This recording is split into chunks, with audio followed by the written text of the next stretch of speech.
Here are the tomato and cucumber plants that I was referring to in my prior video. These leaves, look at this. Isn't that just beautiful? Cucumbers. Here are my tomatoes. It's a little windy, but look at those. Just beautiful.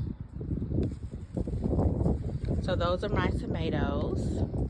Now, I do have another update in regards to these seedlings, and I want to give, I hope to keep this video short, but I just want to give you some tips that I'm going to utilize myself moving forward. So what I did was I just took a little time and categorized my seedlings by their different types. Like this is a tray of zinnias and a tray of alyssums here. And then I have a tray of cilantro here. We have bell peppers. We have some wildflowers. These were actually just sitting on my stand, but we have the similarities here. Now we have moonflower here, and then I grouped the nasturtiums together. I grouped my sunflowers together.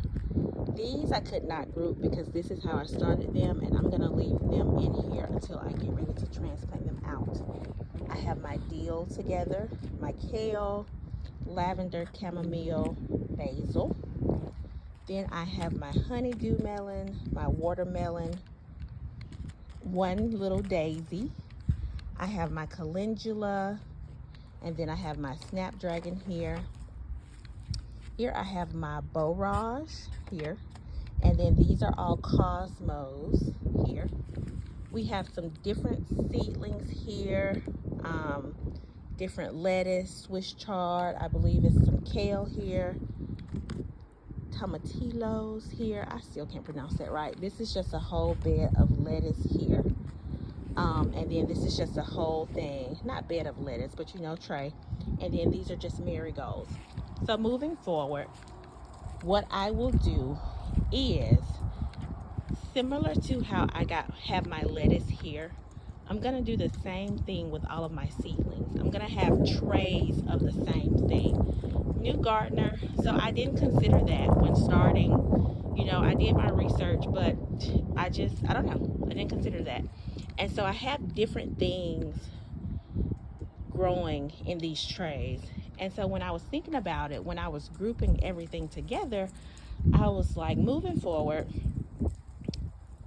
have specific trays with specific things. One reason is because different seedlings, plants have different watering requirements. And so whereas some may require more water, some may require less. Like I've learned that zinnias are like heat tolerant, drought tolerant, so they may not need as much water as some plants. Another thing to consider is the amount of sun that plants require. They have different sun requirements. Some like full shade, some like not full shade, some like full sun, some like shade or partial sun. And then fertilizing requirements. Different plants, different amounts, types of fertilizer. And so again, new gardener, didn't consider this, but now that I know, I am so proud of the success that I have with my seedlings. But moving forward, it will work better within my interests to have my certain trays with certain plants in them. And then another thing to consider too is that with your seedlings, and when it comes time to hardening them off, you also have to consider like these type of things here.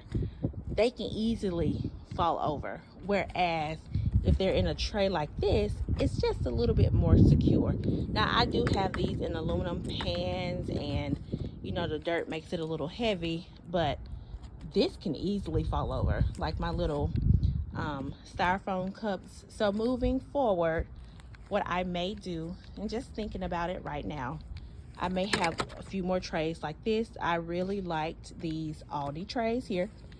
I still love this cup method, but I will need a tray that is a little more suitable for these types of cups.